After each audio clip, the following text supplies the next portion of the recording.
Hello दोस्तों, स्वागत है आप सभी का हमारे YouTube channel short hand hospital में। Please subscribe my channel and press the bell icon. Be ready for dictation 5 seconds।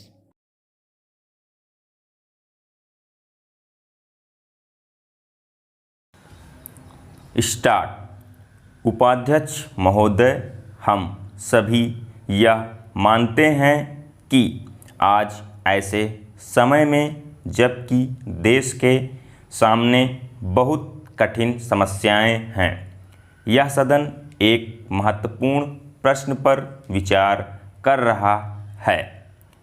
माननीय प्रधानमंत्री जी ने आज जो भाषण इस सदन में दिया है और जो अपील उन्होंने राष्ट्र के नाम प्रसारित की है, उसके लिए हम उनको हृदय से धन्यवाद देते हैं।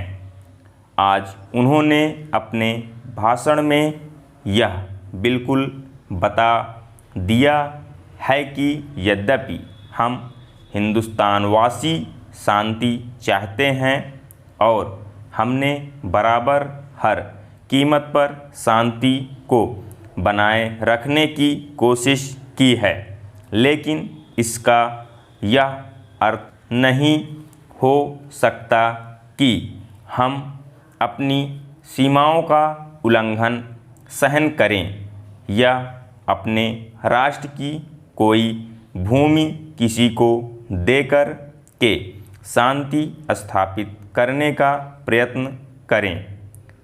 प्रधानमंत्री जी ने सदन के सामने जो भाषण दिया है और जो आंकड़े सदन के सामने रखे हैं, सचमुच उनसे यह स्पष्ट प्रकट हो जाता है कि हमारी जिन सीमाओं का आज पाकिस्तान अतिक्रमण कर रहा है, वे सीमाएं और वह भूमि सब हमारी है।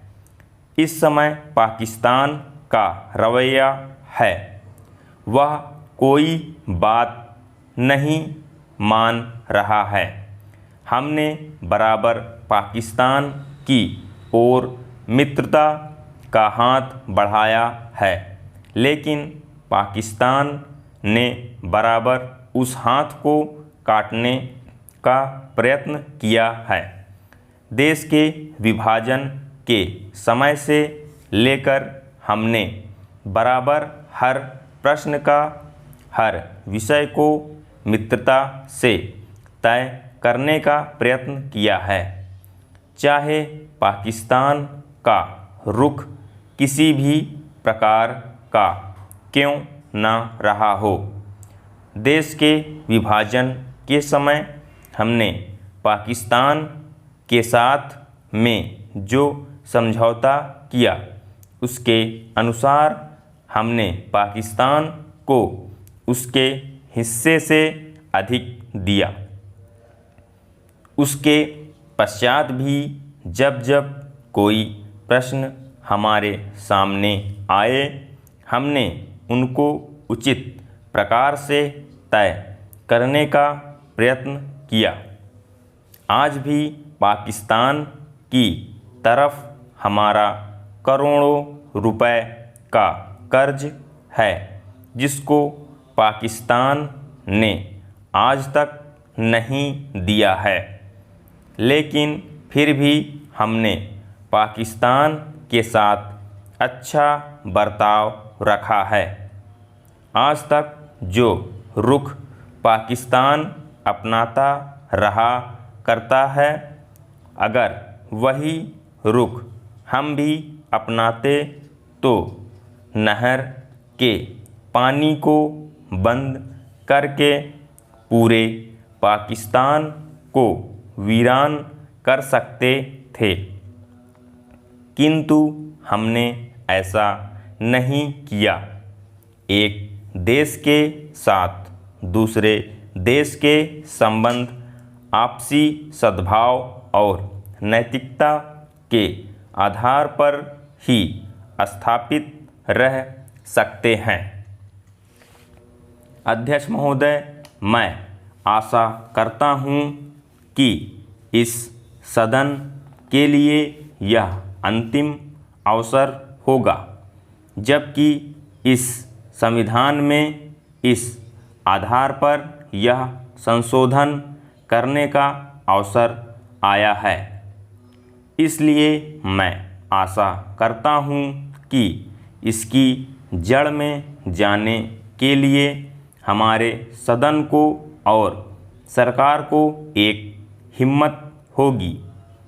हिम्मत की बात मैं इसलिए कर रहा हूँ कि हम में से अधिकांश लोग इसी समाज में आते हैं और हम जानते हैं कि जिनके हाथ में संपत्ति है उन्हीं के द्वारा यह अछूत और छूत का रोग फैला हुआ है।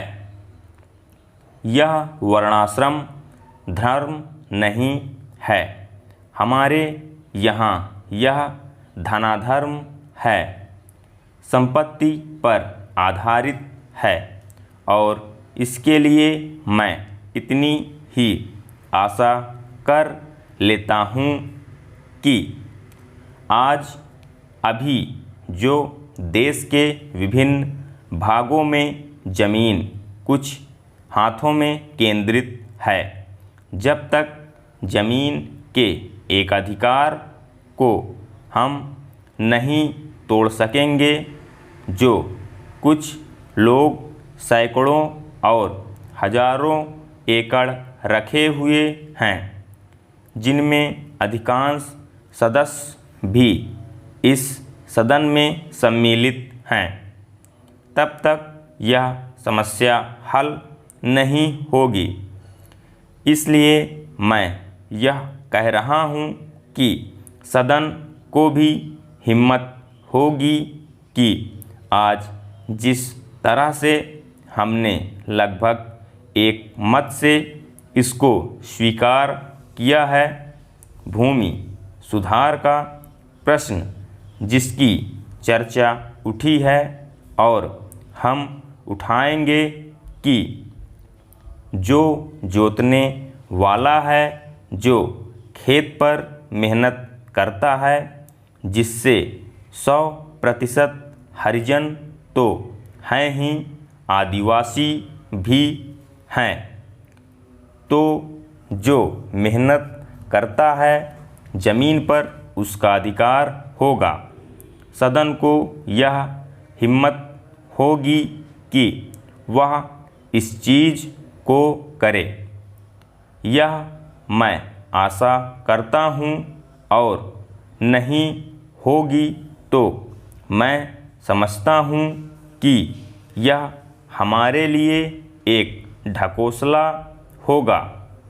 यही आग्रह मैं सभी लोगों से करता हूँ कि भूमि के प्रश्न को सुधारे बिना अछूतोद्धार नहीं होने वाला है और न राष्ट्रीय उद्यान होने वाला है। मैं चाहता हूँ कि वह शांति से हो, इसीलिए मैं यह आग्रह कर रहा हूँ, नहीं तो अशांति फूटेगी।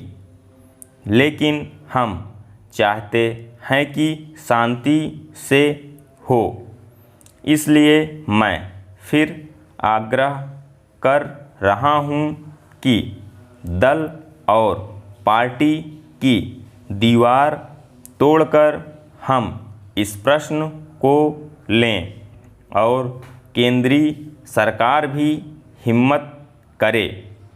प्रधानमंत्री प्रतीक्षा में न रहें कि कुछ और लोग इधर से चले जाएंगे तो वह करेंगी और लोग जाएंगे तो यह कठिनाई में फंस जाएगी।